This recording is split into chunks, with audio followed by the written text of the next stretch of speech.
नमस्कार दर्शक बंधु कौन आपण मैंने केबे श्रीमंदिर शिखर रे ध्वजा बांधुथिबार एही सेवकों को देखिछन्ति कि किए माने एते उच्चतारे पुणी बिना सुरक्षा रे एते बहादुरीर काम करुथिबा एही सेवक माने किए तेबे चलंतु जानिबा आजिर ही भिडियो रे एही सेवक मानकु कौन रहिछि आश्चर्यजनक। भगवान विष्णुकर समस्त प्रिय जिनिस मध्यरु गोटिए अटे सुदर्शन चक्र। भगवान विष्णु एही सुदर्शन चक्र रे बहुत असुर मानकर बध करिसंती आउ बहुत जनकु विपदरु रक्षा मध्य करिसंती। तेबे भगवान विष्णुकर समस्त मंदिर रे सुदर्शन चक्र स्थापित होइतै। एहीपरि पुरीर जगन्नाथ मंदिर रे मध्य भगवान विष्णुकर सुदर्शन चक्र लागिछि। एहाकु जगन्नाथ नीलचक्र कुहा जाए।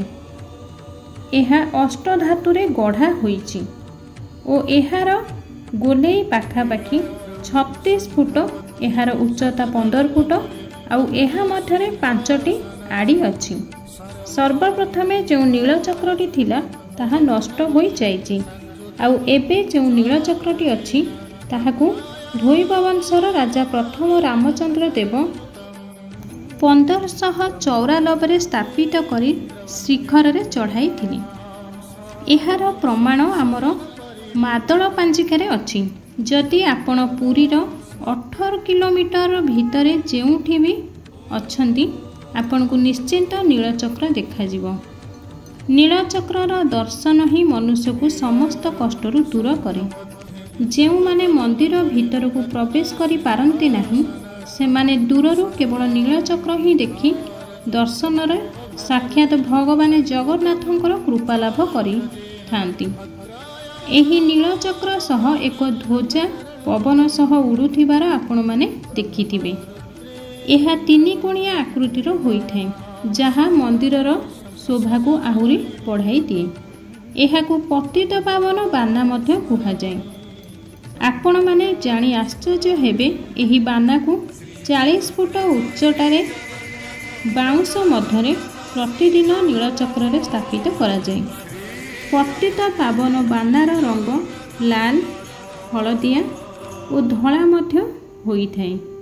एहार मध्यरे कपड़ारे सूर्य आउ चंद्रमार आकृति बना जाए। एहार अर्थ एहा जे जेउठी एकाशह सूर्य आउ चंद्रमा अछंती सेहिठी महाप्रभु जगन्नाथंकर साम्राज्य अछि। भक्त माने निजर इच्छाकृति परे एही पताका बांधंती। गोटिए दिन रे सर्वाधिक 5टी पताका चढ़ा जाई पारिबो। आज मध्य किछि भक्त पादुखाख्या नामक एक लंबा बाना बांधुछंती जहार लंब पाखापाखि 250 फुट होइथाय। आउ एही बानार अंतिम भाग श्रीमंदिरर उत्तर रे थिबा पादुका कुंड अथवा अमृत कुंड रे पड़ी रहिथाय। भक्त माने एहाकु चिपुड़ी तार पानी मध्य पी थांती। पुरीर किछि वयस्क लोक कहिबा अनुसारे पूर्वरु एही बाना एते लंबा थिला जे एहार शेष भाग समुद्र जाय मध्य पहुँची जाउथिला। लोक माने ताकु धरी स्नान मध्य करुथिले। आउ किछि लोक कुहंती पूर्वरु एहा घर अगणा जाय मध्य उड़ी जाउथिला, किंतु एबे एहार लंबा बहुत कम होई जाइछि जहा 21 फुट ही रही जाइछि। प्रतिदिन एही पतित पावन बाना शिखर रे चढ़ी बंधा जाए। एही बाना को प्रतिदिन बदलाइथिबा काम प्रतिदिन संध्या 5टारे किछि सेवक माने करंती। भूमिरो 250 फुट उपरे बाना बदलाइबा कोन एते सहज काम? एही कार्य को जेउ माने करंती तांकु चूनर नियोग कुहा जाए। प्रथमे सेमाने निजको शुद्ध करी नुआ वस्त्र पिंधंती। बाना को सेमाने निज अंटारे बांधी दियंती आ मंदिर ऊपर को चढ़ीबा आरंभ करंती। सेमाने मांकड़ मानकु घौड़ाइबा पाई पाखरे एक बाड़ी मध्य रखिथांती।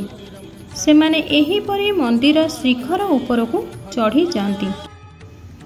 ପୁଣି କିନ୍ତୁ ସେଠାରୁ 100 ଫୁଟ ଉଚ୍ଚତାରେ ଅଛି ନୀଳଚକ୍ର। ଏହି ଯାଏଁ ଚଢ଼ିବା ପାଇଁ ସେମାନେ ନିଜର ପିଠିକୁ ଗୋଟିଏ କାନ୍ଥରେ ଆଉଜାଇ ମଝିରେ ମଝିରେ ଯେଉଁ ଫାଙ୍କ ଥାଏ ତାହା ଦ୍ୱାରା ବହୁତ କୌଶଳରେ ଚଢ଼ିଥାନ୍ତି। ଏହିପରି ସେମାନେ କଳସ ଯାଇ ପହଞ୍ଚି ଯାଆନ୍ତି, ଯାହା ନୀଳଚକ୍ର କୁମ୍ଭଦ୍ୱାର ତଳ ଭାଗରେ ଅଛି। ତେବେ ଏଠାର ଉପରକୁ ଚଢ଼ିବା ସବୁଠାରୁ କଷ୍ଟକର କାର୍ଯ୍ୟ, କାରଣ ଏଠାରେ ନାହିଁ କାନ୍ଥ ଅଛି ନା ପାଦ ରଖିବାକୁ ଜାଗା ଅଛି। ତେଣୁ ସେଠାରେ ଏକ ଲୁହାର ଚେନ୍ ଆଉ ଦଉଡ଼ି ବନ୍ଧାଯାଇଛି, ଯେଉଁଥିରେ ଝୁଲି ଝୁଲି ସେମାନେ ନୀଳଚକ୍ର ଯାଇ ପହଞ୍ଚନ୍ତି। ଆଉ ଏହି ପ୍ରକାର ସେମାନେ ପହଞ୍ଚି ପୁରୁଣା ବାନାକୁ ଖୋଲି ନୂଆ ବାନା ଲଗାନ୍ତି। ତେବେ ଚୂନର ନିୟୋଗମାନେ ଧ୍ୱଜା ବାନ୍ଧୁଥିବା ସମୟରେ ତଳେ ଥିବା ଭକ୍ତମାନେ ସେମାନଙ୍କୁ ଦେଖି ବହୁତ ଆଶ୍ଚର୍ଯ୍ୟ ହୋଇଥାନ୍ତି ଆଉ ଭୟଭୀତ ମଧ୍ୟ ହୋଇଯାଆନ୍ତି। ଏକାଦଶୀ ଦିନ ଚୂନର ନିୟୋଗମାନେ ଉପରେ ଘିଅର ଦୀପ ମଧ୍ୟ ଜାଳନ୍ତି ଓ ଭୋଗ ମଧ୍ୟ ଲଗାନ୍ତି।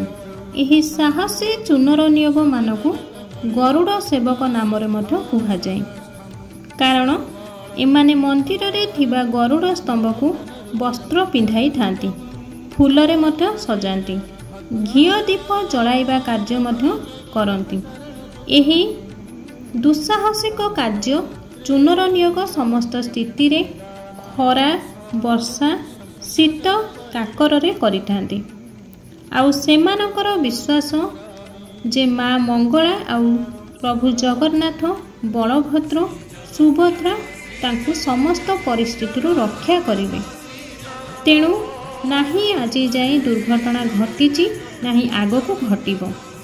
ତେବେ ଏହି ଚୂନର ନିୟୋଗ ସେବକମାନଙ୍କୁ ଦେଖି ଜଣାପଡ଼େ ଭଗବାନଙ୍କ ଭକ୍ତିରେ କେତେ ଶକ୍ତି ଅଛି। ଯଦି ଆଜିର ଏହି ଭିଡ଼ିଓଟି ଆପଣମାନଙ୍କୁ ଭଲ ଲାଗିଥାଏ ତେବେ କମେଣ୍ଟରେ ଜୟ ଜଗନ୍ନାଥ ଲେଖିବାକୁ ଜମାରୁ ଭୁଲିବେନି ଏବଂ ଭିଡ଼ିଓଟିକୁ ଅଧିକରୁ ଅଧିକ ସେୟାର କରିଦିଅନ୍ତୁ। ରହୁଛି, ନମସ୍କାର, ଜୟ ଜଗନ୍ନାଥ।